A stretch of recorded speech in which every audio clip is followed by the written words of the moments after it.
N'hésitez pas à poser des questions. Il y a plusieurs questions qui ont été soumises. Je vais les poser à nos différents intervenants. On va notamment s'intéresser à la gestion finalement du risque, de la gestion de l'imprévu, le parallèle est tout fait entre le monde de l'entrepreneuriat et le monde du sport en l'occurrence. Je vais peut-être commencer par Corinne. Bienvenue Corinne, vous êtes secrétaire générale avec un calendrier on ne peut plus chargé puisque vous êtes secrétaire générale de Aigle 2020, le championnat du monde de cyclisme. Aigle Martigny, je tiens à préciser. Aigle Martigny. C'est vrai que cette association a mieux fonctionné que l'association des Jeux Olympiques 2026 pour Sion en l'occurrence qui s'associe au canton de Vaud quand même. Apparemment oui. On aurait dû avoir Nicolas Bidot peut-être comme responsable. Je ne sais pas, Nicolas. Ouais. Je te laisse la Joker. On va parler de la notion de gestion du temps, gestion du risque. Pour les championnats du monde à Aigle, il y avait un calendrier qui a été bousculé. Comment est-ce que, quand on se place d'un point de vue de l'organisateur, on gère le fait qu'on était candidat pour quelque chose qui était en 2022 et tout à coup on vous approche, l'UCI vous approche en disant on aimerait bien que ce soyez vous, mais en 2020 ? D'abord, il faut digérer les exigences de la Fédération internationale. Ensuite, il faut mettre en place une gouvernance, ça c'est le plus important. Et puis ensuite, il faut se mettre au travail. Et puis je crois qu'il faut pas regarder en arrière, il faut vraiment aller de l'avant. Et puis il faut faire bouger les choses plus vite que ce qui était prévu, enfin, ce qui peut être prévu au départ. Mais vous n'étiez pas forcément prêt à ça. Comment est-ce qu'on prend la décision finalement ? Est-ce qu'on a vraiment le choix quelque part de cette décision quand on vous approche ? Vous êtes candidat, mais pour un peu plus tard, et l'UCI vous approche. Est-ce que vous avez finalement le choix de dire non ? Pas tellement, me semble-t-il. Bon, là, c'était, je pense, plutôt une opportunité en fait que de choisir. Il ne faut pas oublier qu'à Aigle, il y a quand même le siège de la Fédération internationale de cyclisme. Donc c'est une des opportunités. Et puis Martigny a eu l'occasion, ou le Valais a eu l'occasion d'accueillir à plusieurs reprises, que ce soit le Tour de Normandie, le Tour de Suisse ou des étapes du Tour de France. Donc souvent c'est des passionnés de cyclisme qui se lancent dans cette aventure. Vous avez évoqué la gouvernance, Nicolas Bidot le disait aussi dans son intervention, c'est assez typique suisse. Quels sont les points essentiels que vous avez mis en avant par rapport à cette gouvernance mise en place pour cette candidature et maintenant qui se transforme en réalité puis ça aura lieu en 2020 ? Bon, on a un cahier des charges qui est assez bien mis en place par la Fédération internationale qui nous dit voilà, il faut des responsables pour tel secteur. Évidemment, dans toute organisation, il faut un chef ou des chefs. Et puis c'est là qu'on a commencé à s'approcher de personnes compétentes dans ce milieu-là qui nous permettent justement d'accélérer le processus. Il faut un chef, Marius Robir. Dans toute organisation, il faut un chef. Ça vous parle, ça, non ? Et pourquoi vous me regardez comme ça ? Mais parce que quelque chose... Vous n'avez pas été sous mes ordres dans l'armée, hein, sinon vous ne m'auriez pas... Je ne serais pas là, sinon. Je ne serais pas là. L'importance du chef dans une telle organisation. C'est déterminant. Tout d'abord, j'aimerais vous dire le plaisir que j'ai d'être parmi vous aujourd'hui. Et le plus grand plaisir, c'est de vous avoir amené le soleil du Valais et le soleil de Crans-Montana. Ça, c'est ma première grande satisfaction. D'ailleurs, à votre teint, il fait vraiment beau à Crans-Montana. Non, mais là, vous allez dans une grande maison, vous prenez un petit Marseillais, 2 francs 90, et puis c'est bon, le teint est là. Ça, c'est la petite boutade. Donc, vous m'avez posé quelle question ? L'importance du chef. L'importance du chef. Eh ben, moi, je crois que dans toute organisation, aussi petite, aussi grande soit-elle, il faut absolument un patron. Et le patron a un rôle déterminant à jouer. Et pour moi, la qualité d'un patron, la première qualité, c'est de montrer l'exemple. Le patron est là pour montrer l'exemple. C'est celui qui se lève le premier et c'est celui qui dort le dernier. Le jour où vous montrez l'exemple, vous avez inévitablement tous vos subordonnés qui vous suivent. Et ça, c'est la chose la plus importante. Quand on parle de l'organisationnel, vous avez donc organisé de nombreuses compétitions de Coupe du Monde à Crans-Montana. Vous êtes le directeur exécutif de la candidature Crans-Montana pour 2025, qui aimerait accueillir les championnats du monde. Qu'est-ce qui finalement fait la force des événements en Suisse. Il y a le Tour de Romandie avec Richard Chassot notamment, et on parlera de Palexpo avec toute la panoplie de ce qu'on peut offrir. Qu'est-ce qui fait la force aujourd'hui de votre candidature et au sens le plus large peut-être d'une candidature suisse?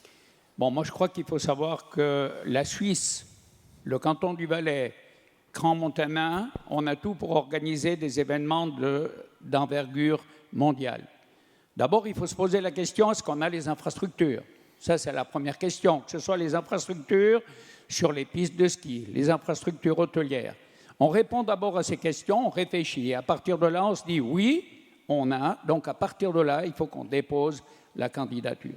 Et vous savez, aujourd'hui, ce qui me fait plaisir, c'est que je cours un peu tous les pays du monde pour le ski.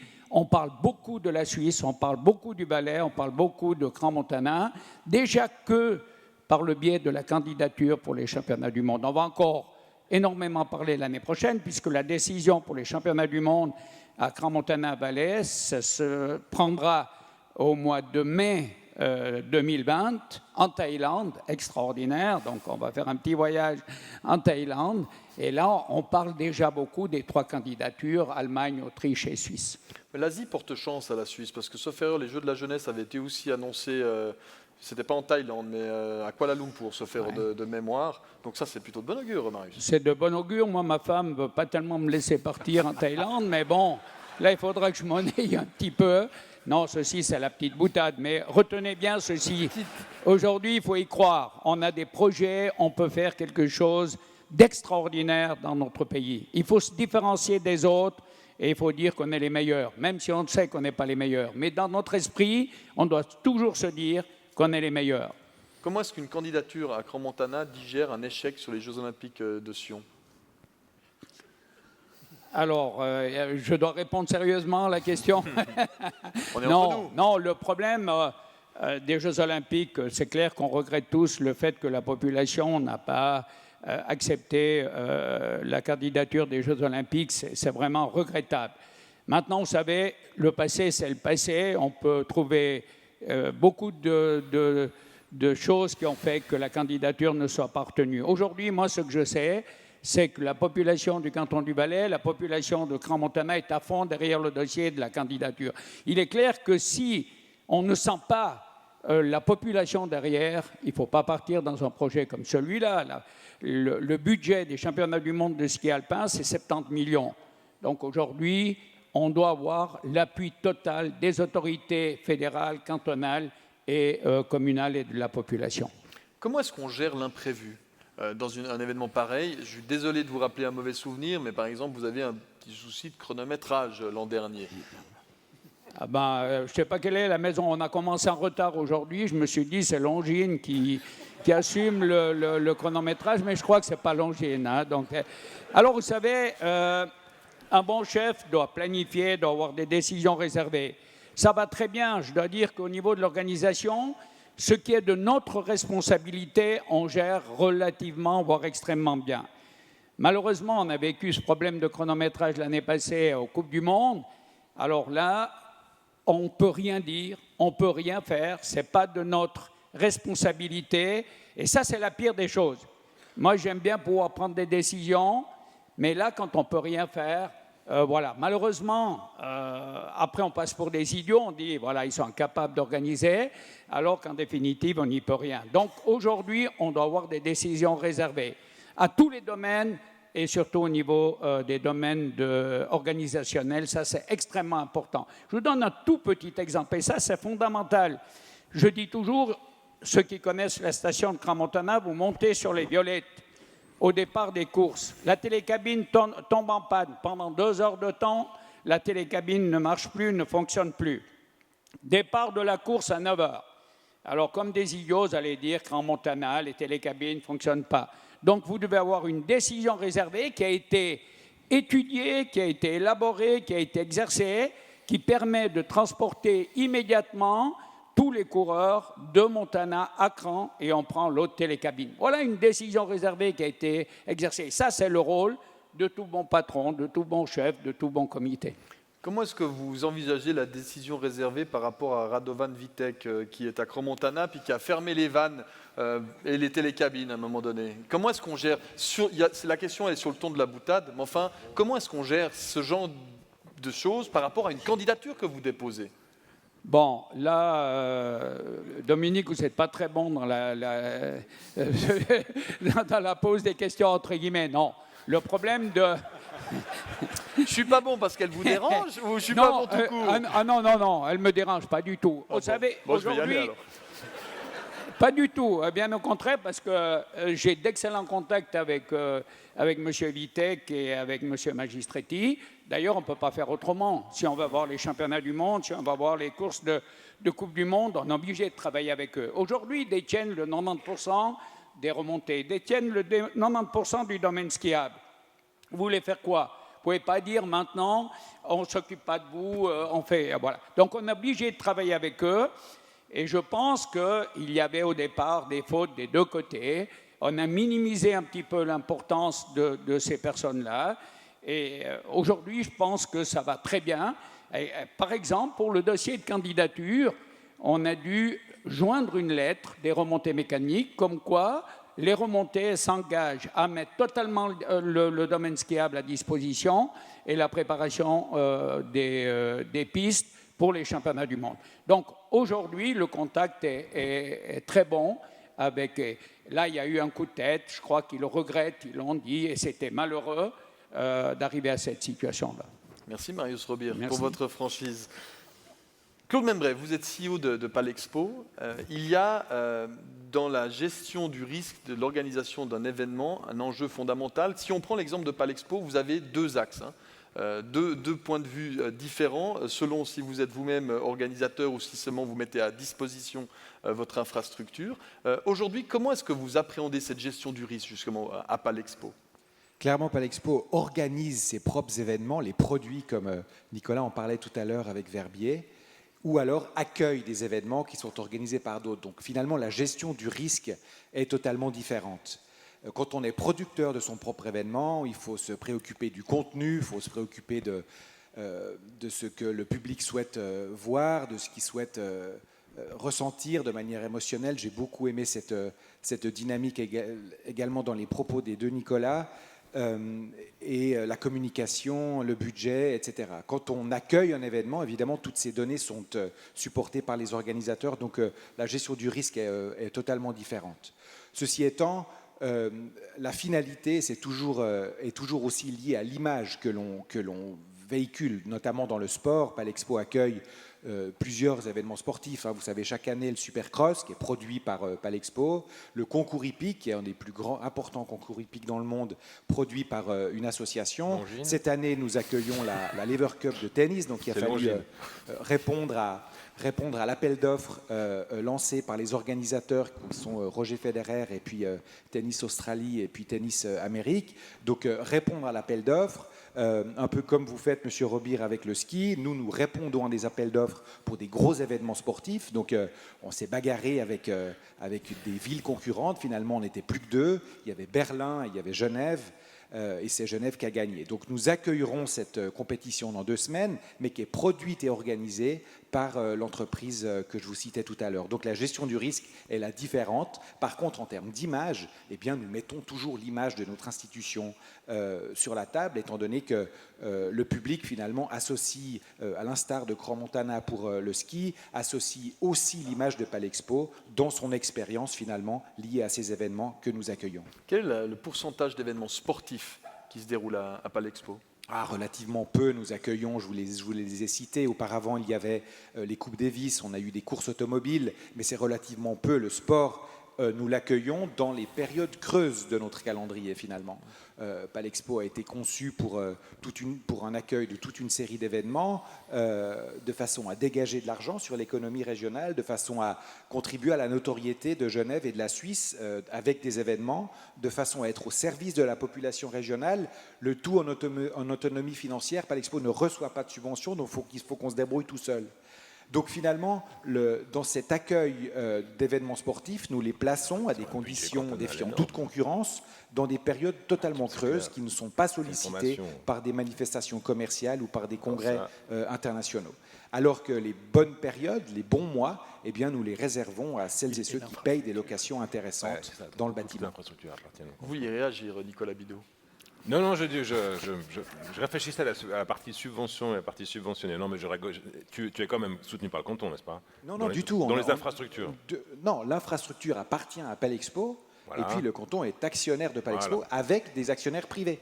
Donc Palexpo est une entreprise parapublique, mais ne reçoit pas de subvention du canton, à l'instar d'autres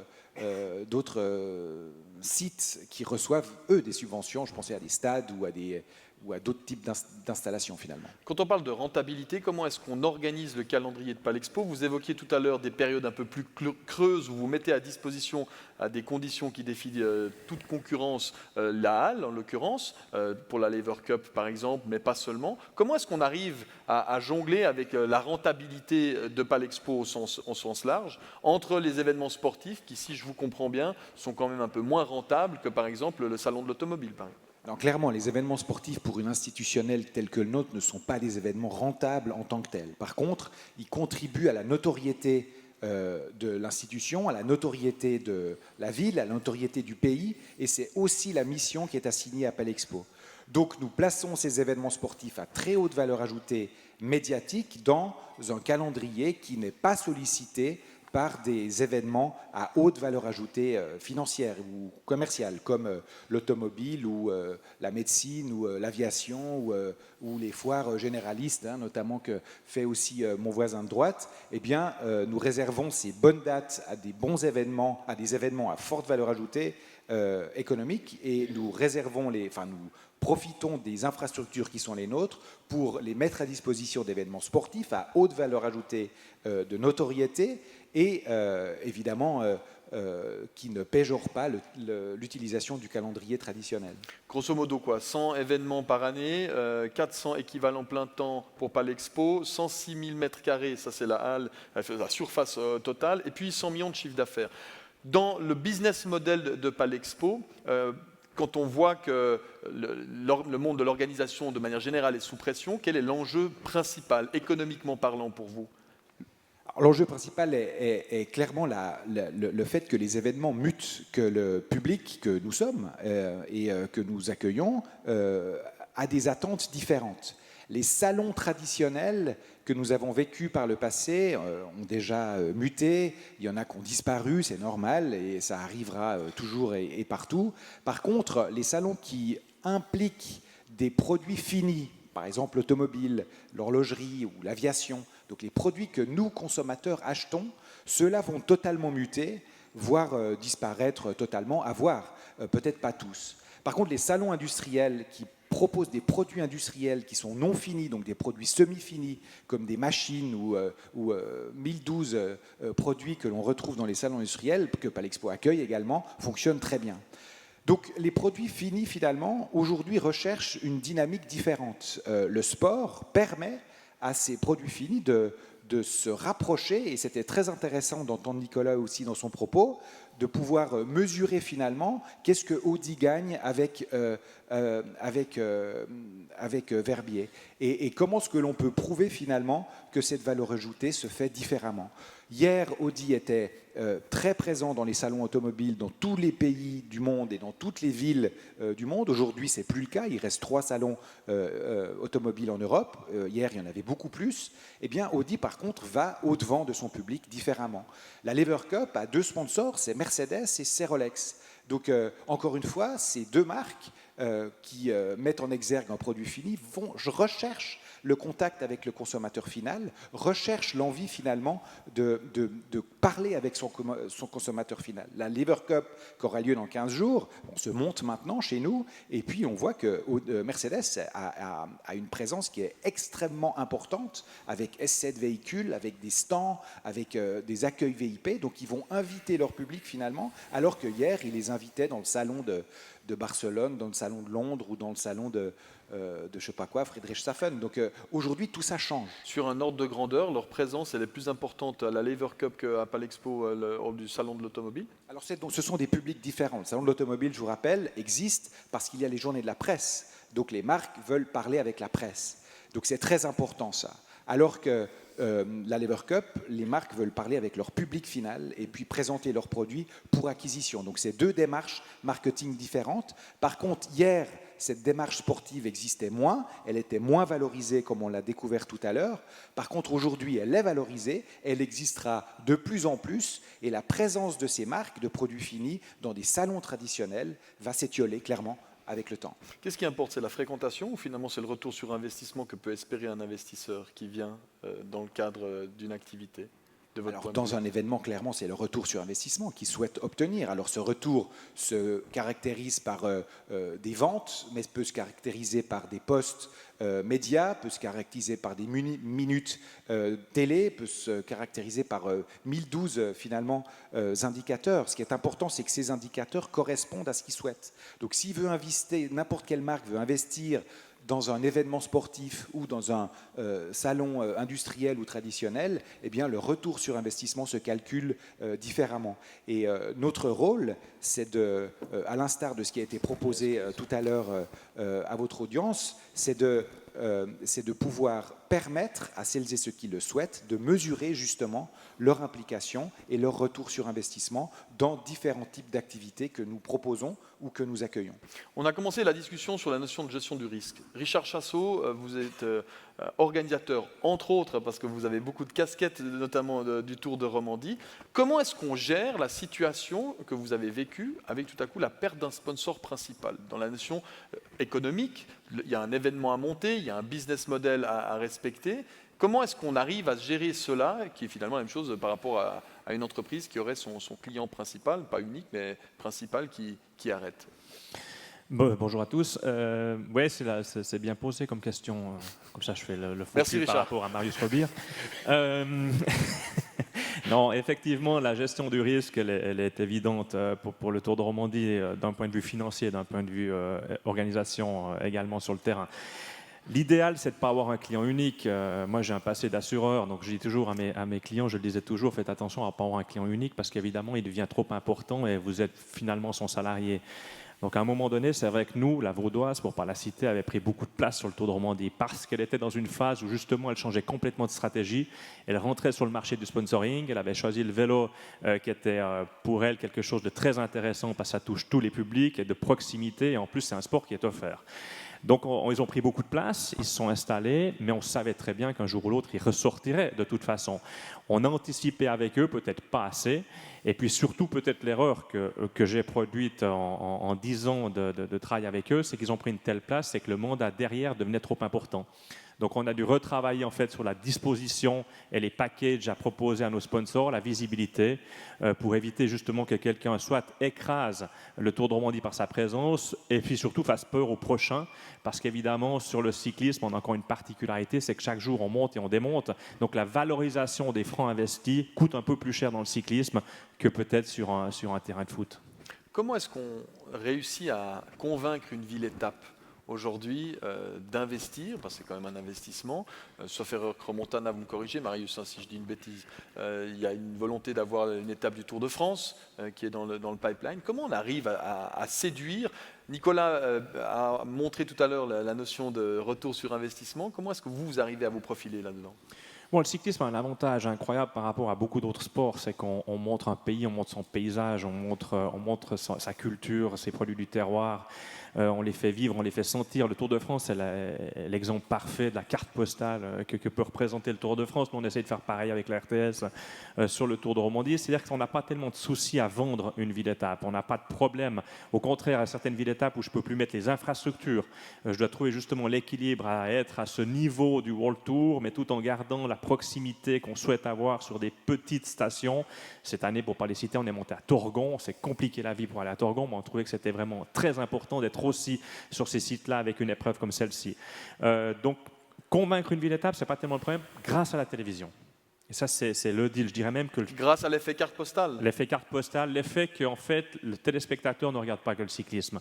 Je pense même que sur une audience Tour de France ou Tour de Romandie, les grandes journées, vous avez peut-être le 30% des gens qui suivent pour le résultat sportif, qui suivent des coureurs, et 60 à 70% suivent le décor.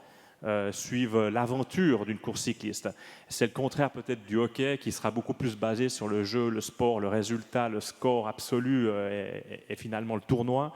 Le cyclisme ouvre un peu des perspectives. Moi j'ai commenté 16 Tours de France. Bien souvent les gens me disaient mais c'est magnifique Carcassonne, mais peu de gens me parlaient de Froome ou d'un autre, à part les spécialistes du vélo. Donc l'avantage du cyclisme, et pour les villes étapes, il est assez évident. Par rapport à l'image qu'on peut avoir, par rapport à l'image qu'on va avoir, on s'excuse de se retourner parce qu'on ne voit pas le retour des dessins de Caro dans les deux moniteurs qui sont devant. L'image, la gestion de l'image. Vous avez évoqué tout à l'heure, Nicolas, l'histoire de Peak Performance. Moi, j'aimerais revenir sur le cyclisme. Si je dis cyclisme, dans l'inconscient collectif, il y a Festina, par exemple. Festina, je ne suis pas certain qu'on associe Festina à une montre, mais plutôt à une affaire de dopage. Comment on gère cela d'un point de vue événementiel ? C'est extrêmement compliqué. Ça a été pour nous, l'affaire Festina, un tsunami terrible. Parce que le cyclisme est un sport très populaire, dont on parle beaucoup, et les marques sont très présentes. Alors ça a l'avantage et le désavantage. Aujourd'hui, on appelle la Juventus, c'est la Juve, Milan, c'est le Milan AC, le Real, c'est le Real. Malgré des sponsors très présents, ils ne s'appellent pas Astana, Sky ou effectivement Festina. Donc quand tout va bien et puis que l'image est positive, c'est très intéressant pour le sponsor, ça a des puissances bien plus que 5 ou 6 fois, je veux dire.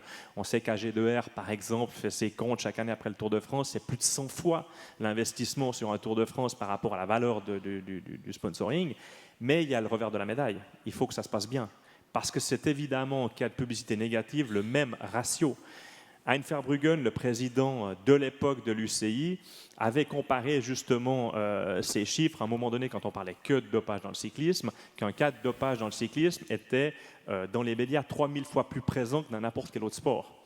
Donc évidemment, ça on a dû lutter notamment avec nos partenaires, mais par chance, je dirais que le cyclisme a su mettre une batterie de contrôles et de diverses choses, même si le grand public n'y croit pas toujours forcément, mais quand même une batterie qui a redonné une crédibilité à ce sport. Et aujourd'hui, les athlètes ont de nouveau un peu de crédit, mais on reste, nous, sur quelque chose de très fragile. Moi, je parle très souvent avec Christian Prudhomme, le patron du Tour, parce qu'on est dans la même association entre organisateurs de courses de vélo, où on reste toujours qu'il aille parler à un maire de ville, à un grand sponsor ou n'importe qui, sur le fil du rasoir avec le dopage. Dans les différentes questions qui sont posées, Nicolas, une pour toi, est-ce que tu ne devrais pas porter des godasses rouges produites par une entreprise suisse ? Finalement, c'est juste sur la couleur, visiblement. Est-ce que l'enjeu, quand tu viens, il faut être dans les clichés ? Est-ce qu'on doit être là-dessus ? Typiquement, quand tu es en présence suisse, est-ce qu'on vend la Suisse à travers des gros clichés ou est-ce qu'on est beaucoup plus subtil ? Alors, lorsque je motive mes troupes, lorsque je donne l'exemple à la Marius Robir, notamment lorsque les nouveaux collaborateurs se présentent à nous, je leur dis toujours, la ligne, c'est confirmer et surprendre. Et je pense que c'est confirmer et surprendre. Et cette ligne-là, pour moi, elle est essentielle, parce que les clichés dont on parle, dont parfois on se gausse, etc., c'est quand même la matière première de ce pays en termes d'image. Et il faut la préserver, il faut confirmer, parce que c'est ce qu'on attend de la Suisse. Mais en même temps, c'est vrai que si tu ne travailles pas sur la surprise, si tu ne présentes pas quelque chose d'autre, alors on risque de s'endormir et on risque de manquer la diversification nécessaire de notre image. Donc, des disrupteurs comme ceux-ci, qui sont design. Enfin, l'entreprise est suisse, hein, elle n'a pas le made in Switzerland parce qu'elle est produite à l'étranger, mais elle est design in Switzerland. Donc, je pense qu'on peut présenter ça comme un produit suisse. C'est une surprise.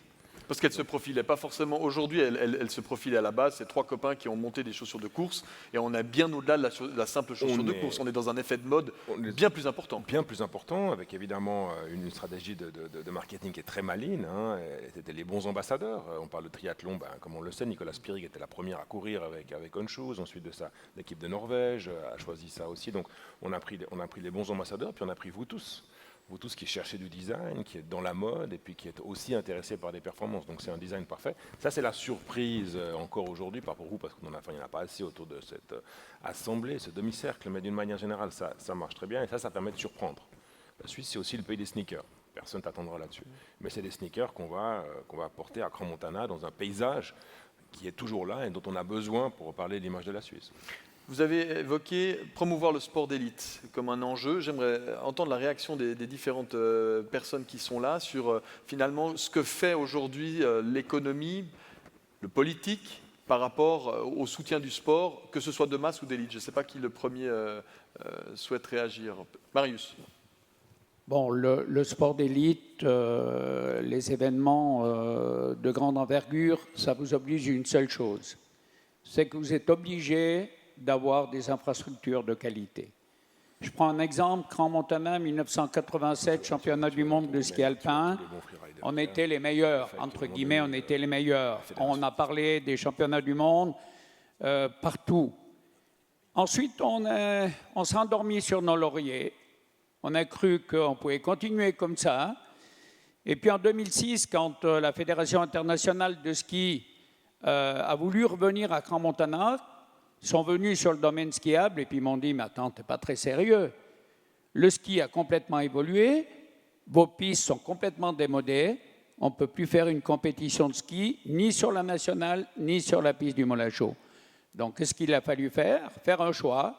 On veut revenir dans le circuit alpin ou on abandonne? Si on revient, ça veut dire que c'est 15 millions d'investissements qu'on a dû faire, soit à la piste nationale, soit à la piste du Moulin-Chaud. Donc, le sport d'élite, l'organisation des grands événements, pour moi, un grand avantage, c'est obligatoire d'avoir des infrastructures de très grande qualité. Nicolas Bidot, vous vouliez réagir? Alors, je vais peut-être faire rebondir l'autre. Nicolas, on vient d'en parler en aparté. Je pense que si on s'arrête sur le ski et si on s'arrête sur la fédération, moi, je les vois, les petits gars, à Sochi, à Pyeongchang, bientôt à Beijing, je les vois, les petits gars qui ne sont pas dans ce qui est très classique en Suisse, le ski alpin, mais qui sont des freeriders, slopestyle, etc., et qui se sentent pas à l'aise. Parce que tu vois tout de suite qu'il n'y a pas le raisonnement d'une nation d'élite. Et qui voit arriver des gars qui sont dans son tour, qui n'est pas encore... C'est intéressant, il a dit ça pourrait être une fédération, etc. Ce n'est pas le cas. Dans n'importe quel grand pays, c'est une fédération. Parce qu'on sent que là, il y a un truc qui se passe. Hein. Mais pourquoi ça ne se passe pas en Suisse alors? C'est la question de la réflexion du sport d'élite par rapport à la milice. Le mot élite au Parlement suisse, c'est un truc. Tout le monde fait comme ça. C'est épidermique. C'est épidermique. Et c'est super intéressant parce que je pense qu'on n'est pas obligé d'investir des millions. On a pas mal d'argent. Et je pense qu'un petit effort, une concentration sur l'élite qui dépasse, et là je vais venir dans le jardin, l'ancien jardin de Marius, brigadier, chez les sportifs d'élite, ils sont à l'armée, donc ça c'est un vieux truc. Moi je pense que ça marche dans le biathlon, tu vois, quand tu es douanier, et puis que d'accord, tu tires et tu fais du ski hockey, tu es à l'armée. Mais dans le pété de domaine, c'est ce qu'on va leur proposer, hein. C'est lié à l'armée. Moi je pense que c'est très très bien, mais on devrait avoir une réflexion sur l'élite qui sort, excusez-moi, de l'armée, quoi. Mais ça, c'est un truc. Mais si on prend le parallèle avec la France, par exemple, affiche clairement, fière de nos hommes et nos femmes à Paris, et ils sont dans différents sports et pas seulement dans le biathlon. J'entends, il y a un soutien. Je pense que l'image ne vient pas d'une question de l'armée, mais une question de dire sous quel dicastère on se trouve et comment on le finance, Nicolas. Et ça, d'après ce que j'ai lu, c'est parce qu'un homme a décidé que c'était important et il avait le pouvoir d'investir. C'était le général de Gaulle, qui a vu un meeting d'athlétisme on parle des années 60, qui a vu un meeting d'athlétisme où il y avait 2 Français, ou 6 Français et 2 Américains noirs, qui ont mis 25 mètres sur 100 mètres aux 6 Français. Et quand il est allé leur serrer la main, il leur a dit « Combien de fois par semaine est-ce que vous vous entraînez ?» Et les Américains lui ont dit « Mais tous les jours, parce que c'est notre métier. » Et il a compris. À partir de là, il a décidé d'investir dans tout le système français qui entoure les sportifs d'élite, quel que soit le côté classique du sport. Et c'est 50 ans d'héritage qui font une différence énorme. Et on n'a pas tout à fait le même modèle politique en Suisse. Avec un autre enjeu, l'enjeu environnemental. Sport, économie, il y a aussi l'enjeu environnemental. Je vous vois hocher de la tête, Claude de Mimbré.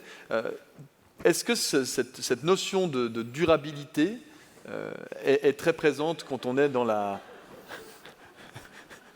L'argent n'a pas d'odeur, je ne sais pas. La question de la durabilité. Non, clairement, c'est extrêmement important. Ça va devenir de plus en plus important, mais ça l'est depuis longtemps déjà.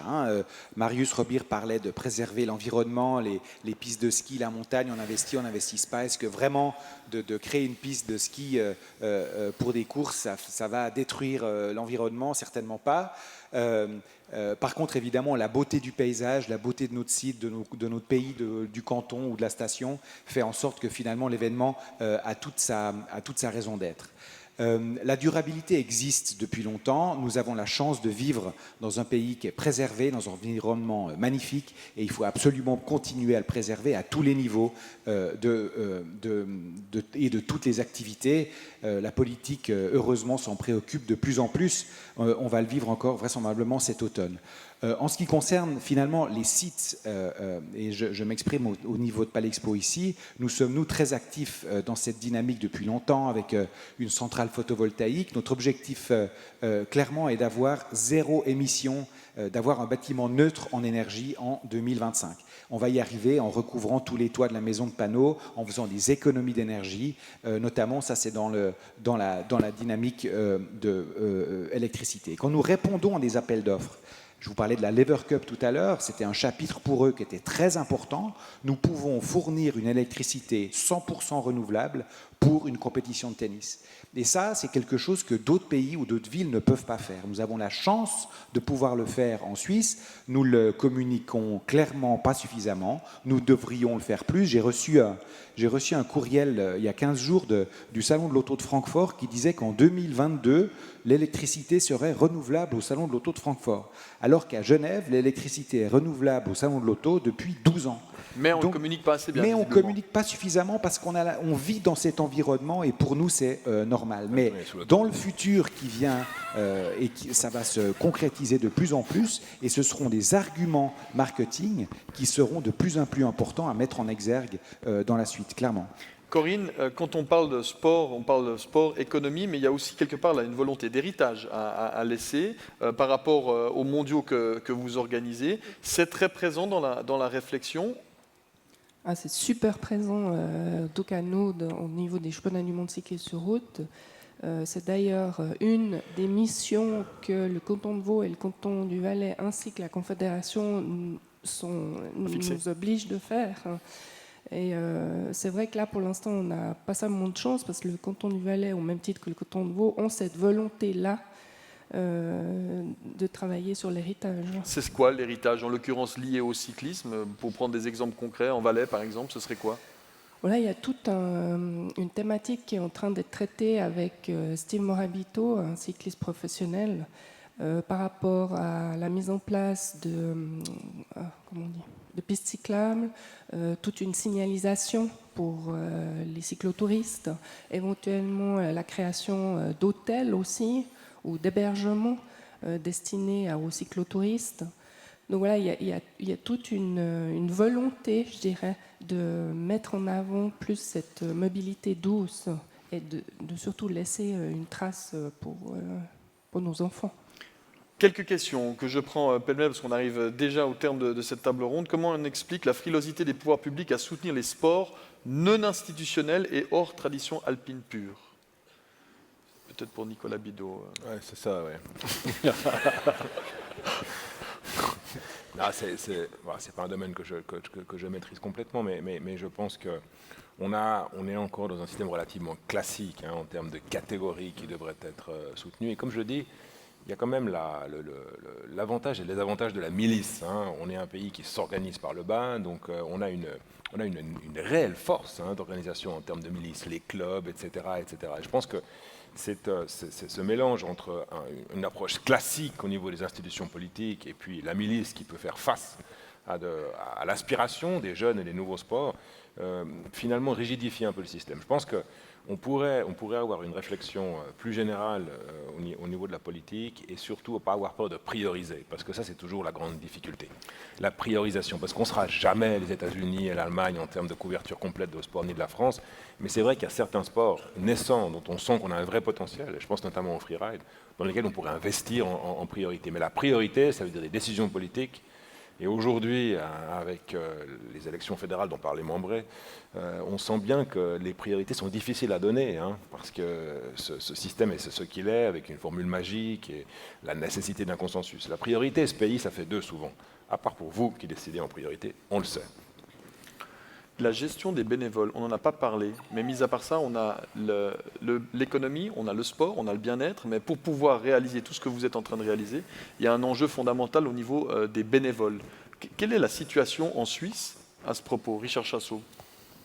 Bon, sur les grands événements, on a un très très bon retour. Les bénévoles sont participatifs en fait, ils aiment bien assister à l'aventure. Vous prenez la fête fédérale de lutte, vous prenez les grands événements du sport suisse, je pense qu'on n'a pas trop de soucis. Ce qui est compliqué, typiquement nous sur le Tour de Romandie, 99% des bénévoles reviennent. Et ceux qui ne peuvent pas venir, c'est parce que malheureusement leur femme a choisi de faire une croisière durant le Tour de Romandie. Ils sont très fâchés avec leur femme en général. Mais donc ils reviennent. Par contre, j'ai vu qu'il y avait, je crois, l'invite du Tour du Pays de Vaud. Je pense que c'est un peu plus difficile dès qu'on descend au niveau des juniors ou dès qu'on descend à des niveaux de course peut-être qui sont moins médiatiques, ou l'aventure, où il y a peut-être un peu plus de travail pour le bénévole parce qu'il y a des moyens peut-être moins importants pour les avoir avec soi. Donc je dirais que ce qu'on recherche absolument, c'est de motiver le bénévole pour que lui vive une aventure et une passion. Et il faut réussir à le faire aussi peut-être dans les événements avec moindre budget ou moindre médiatisation, parce que vous avez beaucoup de gens qui sont très fiers de participer certainement à la Coupe du Monde de ski comme bénévole à Crans-Montana, mais peut-être un peu moins d'aller planter des piquets pour les gamins à 6 h du matin à Verbier. Nicolas? J'ai envie de rebondir en parlant de suissitude et d'anticipation. Ce qu'on vit avec le Verbier e-Bike Festival, pour nous, est nouveau dans le sens où il y a vraiment des opportunités de s'associer avec des entreprises locales, Altis, qui produit de l'énergie, avec des jeunes entrepreneurs locaux, Guidos, qui développe une app pour que ce soit vraiment facile de trouver le bon chemin en fonction de son profil, et avec l'HES de Valaisanne qui développe une batterie qui va être rechargeable plus vite. Donc, pour rebondir sur l'aspect bénévole et pour rebondir sur l'aspect développement durable, on sent qu'aujourd'hui, un événement, il n'y a plus d'options que d'avoir une stratégie en termes de développement durable. Ce sera plus il faut le faire, c'est essentiel pour continuer à exister. Et le fait d'impliquer des acteurs locaux va motiver des bénévoles qui se retrouveront dans le projet. Donc c'est là qu'il y a un travail à faire qui va ensuite faire grandir l'événement. Mais comment est-ce qu'on gère le développement durable qu'on veut promouvoir, puis d'un autre côté l'organisation d'un événement qui peut être très polluant quelque part? Alors, en deux mots, l'extrême de Verbier, 86% de nos émissions, ce sont les gens qui prennent leur voiture et qui viennent à Verbier, soit seuls, soit à 2 ou mieux à 3 ou 4 par voiture. Donc on a un impact relativement modéré sur cette incitation à prendre des transports publics. Par contre, le fait de compenser d'un point de vue carbone, je pense que ce ne sera plus une option de ne pas le faire. Donc il faut trouver des partenaires ou trouver du budget pour ensemble communiquer là-dessus.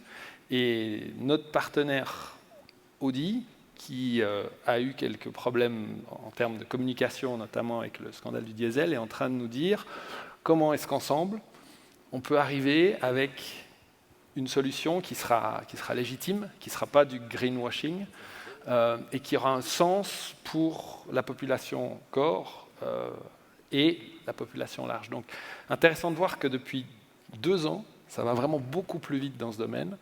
Moi, j'ai un ami qui, pour la première fois, m'a parlé de compensation carbone il y a 10 ans, où une marque de montres genevoise était partenaire du Dakar et avait investi pour compenser. Depuis, j'en ai pratiquement plus entendu parler, mais depuis 2 ans, ça va bien. La boule de neige grossit vite.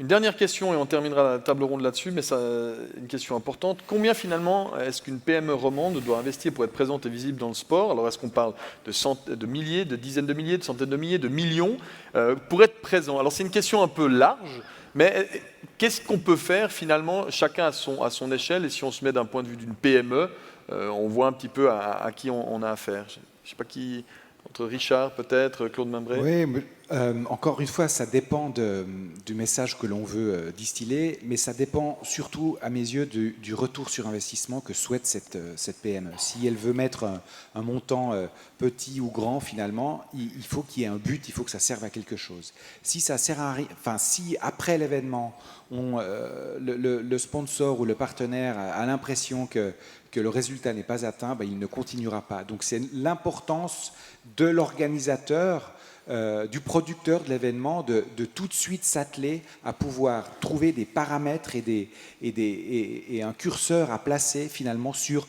le retour sur investissement que cette entreprise pourrait obtenir. Et si on n'arrive pas à prouver que c'est important, que ce retour sur investissement est mesurable et quantifiable, il est important pour le montant investi, je pense que le sponsor potentiel va se lasser et va quitter. Et c'est tellement difficile d'obtenir un soutien en sponsoring qu'il est important de pouvoir prouver cette dynamique.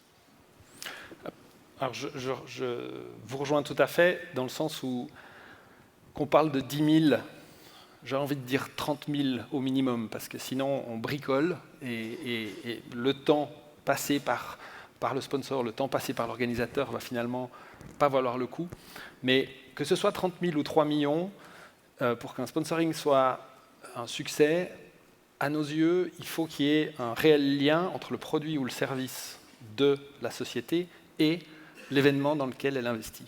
Pour que ce ne soit pas juste « je mets ma marque » et puis j'invite des gens à boire du champagne, ça ne suffit plus. Il faut que ce soit une collaboration où il y a réellement un service. Je parlais d'Alpic et d'autres marques, pour que l'audience, qu'on va mesurer ensuite, parce que c'est important d'avoir cette audience, comprenne qu'il y a une vraie raison dans le partenariat et que ce n'est pas juste une présence de marque. Merci beaucoup Nicolas, merci beaucoup Corinne, merci à tous les intervenants. Je crois qu'on peut les applaudir s'il vous plaît. Je remercie aussi Boris Gojanovic qui a tweeté effectivement tout à l'heure que Crans-Montana et le rôle du patron se lève le premier, se couche le dernier et montre l'exemple. Certes, 3 petits points, mais cet après-midi, il sera dans un atelier santé et sur la performance pour parler des mythes qui doivent tomber, semblerait-il. Alors vous pouvez vous lever peut-être un peu plus tard, Marius, la prochaine fois. On peut les applaudir s'il vous plaît, merci beaucoup. La pause est bienvenue. Je compte sur votre ponctualité pour revenir vers 11h40. Vous aurez un gong qui retentira. J'invite tous les intervenants de la deuxième table ronde et des interventions suivantes de me rejoindre sur scène pour une question de photo, c'est un détail. Et puis les personnes qui sont là seront à disposition de la presse juste après la photo dans le petit coin qui est là-bas. Merci de votre attention et à tout à l'heure.